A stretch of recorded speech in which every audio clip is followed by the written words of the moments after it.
Bang Kicca orang yang sangat percaya, tidak ada kejadian yang di dunia ini sifatnya serba kebetulan. Semua tentu ada desainnya, tentu ada skenario-nya. Dan yang Bang Kicca ingin celoteh hari ini adalah soal pentingnya atau begitu berartinya angka 1 bagi Anies Baswedan. Ya, boleh saja teman-teman menganggap ini kebetulan, tetapi sekali lagi bagi Bang Kicca tidak ada yang kebetulan di dunia ini. Semuanya adalah kode alam, dan bagi Bang Kicca ini adalah tanda-tanda bahwa memang perubahan akan terjadi di negeri ini.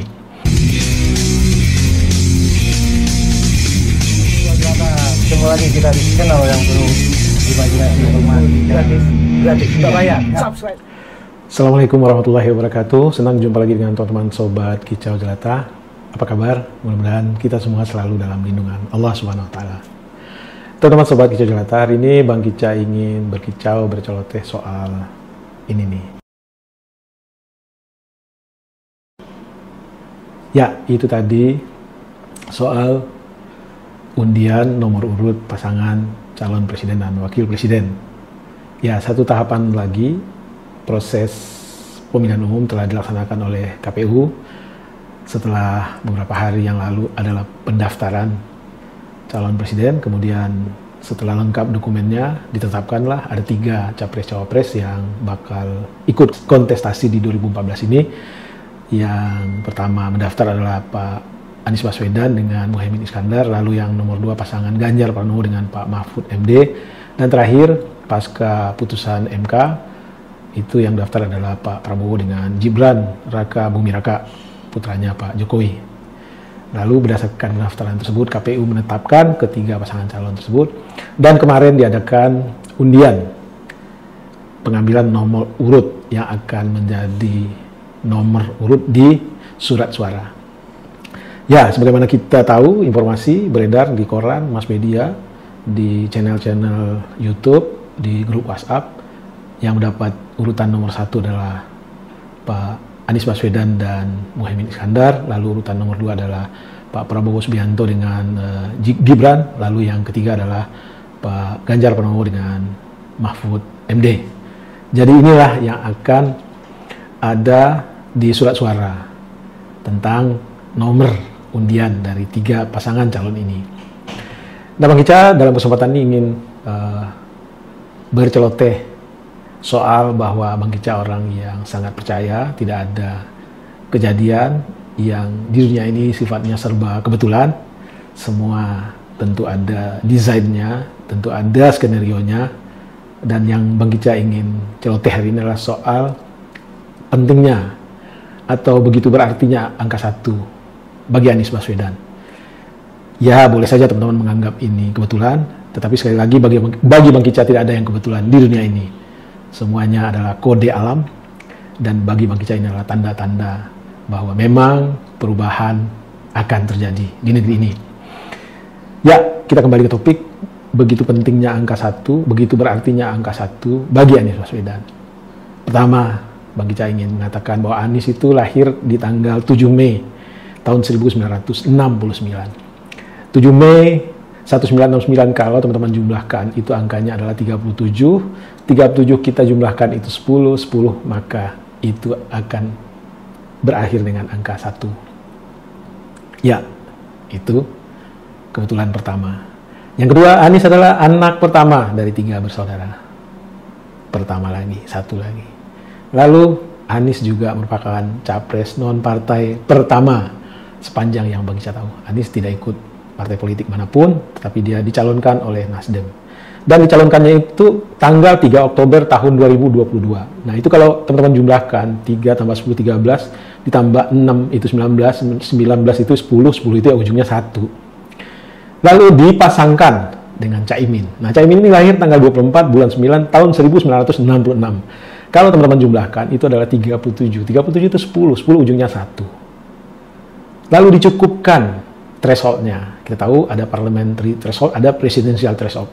Presidential threshold adalah 20%. Yang tetap stay istiqomah mencalonkan Anies kan adalah Partai Nasdem dan PKS. Itu belum cukup 20% karena Demokrat keluar. Lalu digenapkanlah lebih dari 20%, bahkan 25% lebih oleh PKB. PKB itu tahu nggak teman-teman? Dia urutan nomor 1 dalam nomor urut partai dalam pileg nanti. Lalu apalagi? Anies dan Caimin dalam KPU adalah pasangan yang mendaftar nomor 1. Dan terakhir, sebagaimana kita saksikan tadi malam di KPU, Anies dan Caimin mendapat nomor urut 1. Jadi ini bukan kebetulan, bukan sesuatu yang datang tiba-tiba, tidak. Memang 1 ini adalah angka keberuntungan Anies, angka keberuntungan Caimin, angka keinginan, harapan kita semua. Anak-anak kita ingin juara 1, ya kan? Kita juga dalam olahraga dan segala macam ingin nomor 1. Jadi nomor 1 itu angka harapan. Itu bicara soal angka. Lalu yang kedua, bagi Caimin berbicara soal bahwa keinginan untuk hidup lebih baik dalam segala hal. Perekonomiannya, relasi sosialnya, politiknya, keamanannya, pokoknya intinya peradabannya, semuanya ingin lebih baik. Itu natural, satu keinginan yang hadir di hati manusia yang waras. Tidak ada manusia yang tidak ingin hidupnya lebih baik. Tidak ada manusia yang tidak ingin lebih bahagia, lebih sejahtera, lebih bagus relasinya, lebih punya prospek masa depan anak-anaknya. Ya, sekali lagi itu natural, hadir di hati setiap manusia waras, di hati setiap manusia yang normal.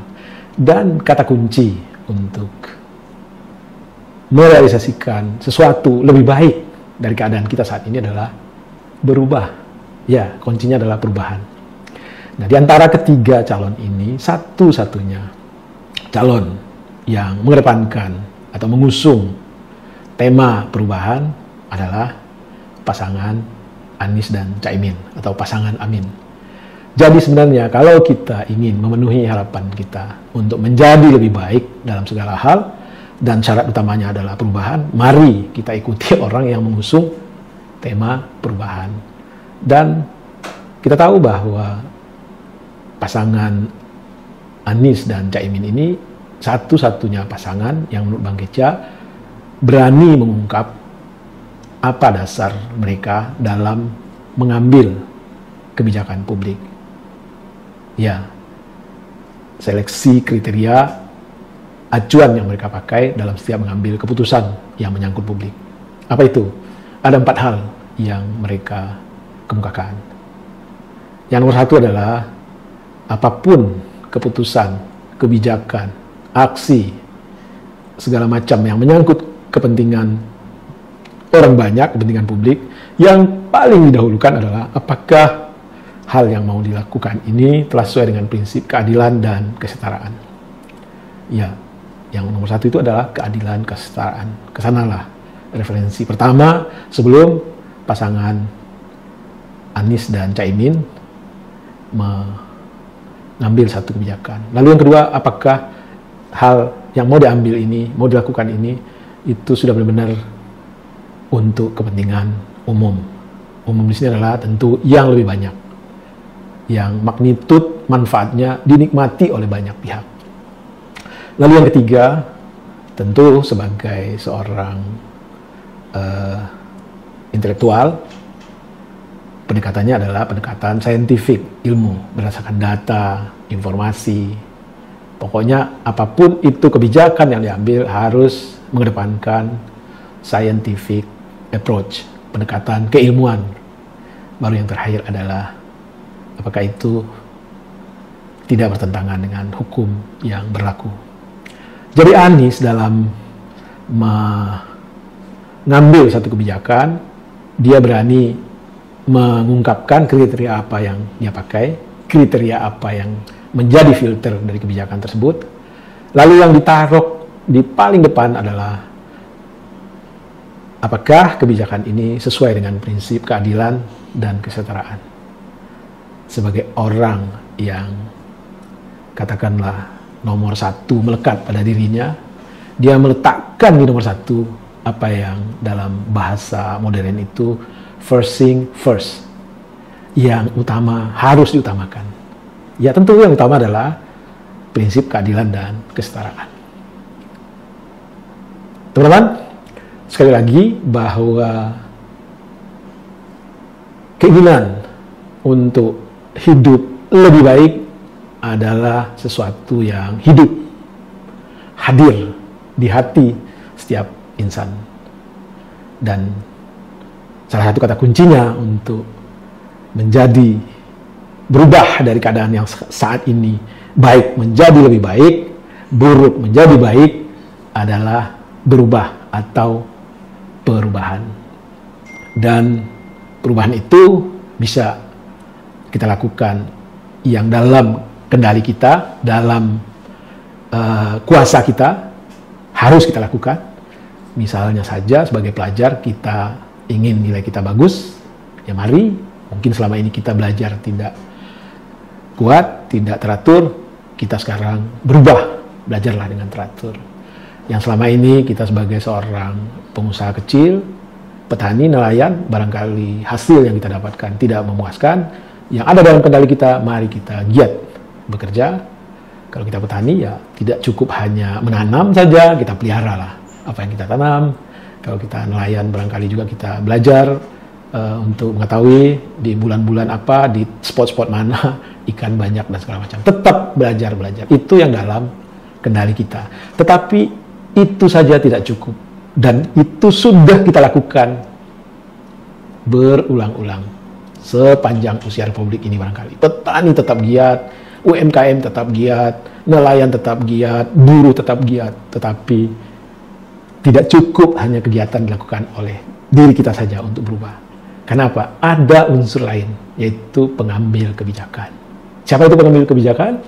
Ya pastilah eksekutif dan legislatif. Jadi teman-teman, mari kita pilih eksekutif, ya presiden kita, yang benar-benar mengusung tema perubahan dan jelas kemana kapal besar ini mereka mau berangkatkan. Dan untuk yang mengusung itu, yang jelas dan nyata adalah pasangan nomor 1, Anies Baswedan dan Muhaimin Iskandar. Mereka jelas-jelas paham tujuan negara ini adalah distribusi keadilan sosial. Kapal ini ke sana akan mereka arahkan. Secara kapasitas intelektual, kedua orang ini sangat-sangat mumpuni. Secara kapasitas leadership, kedua orang ini juga sangat-sangat mumpuni, malang melintang di organisasi sosial kemasyarakatan. Lalu secara pengalaman, tentu tidak ada yang menyaksikan pengalaman dari Anies Baswedan, pengalaman dari Muhaimin Iskandar. Jadi teman-teman, mari kita wujudkan bahwa angka 1 itu adalah angka keberuntungan Anies Baswedan, angka keberuntungan Muhaimin Iskandar, angka keberuntungan kita, orang-orang yang ingin hidupnya lebih baik dari hari ini. Dan cara merubah adalah perubahan. Tidak mungkin kita bisa lebih baik dari hari ini kalau kita tidak berubah. Dan satu-satunya calon yang mengusung narasi perubahan dan dalam visi misinya penuh dengan pendekatan paradigma baru yang berubah dari paradigma pemerintahan sebelumnya. Sekali lagi, mari kita wujudkan angka keberuntungan kita nomor 1 dengan mencoblos Anies Baswedan dan Caimin di pemilu tanggal 14 Februari tahun 2024. Nasib baik harus dijemput. Yang dalam kendali kita jemput dengan giat belajar, giat bekerja. Tetapi ada sisi lain yang dalam kendali penguasa juga harus kita jemput di bilik-bilik suara dengan memilih penguasa yang mengusung isu perubahan. Dan itu adalah Anies dan Muhaimin. Demikian kicau pendek soal angka, soal kemana pilihan hendak kita lakukan. Salam sehat dan bahagia. Wassalamualaikum warahmatullahi wabarakatuh.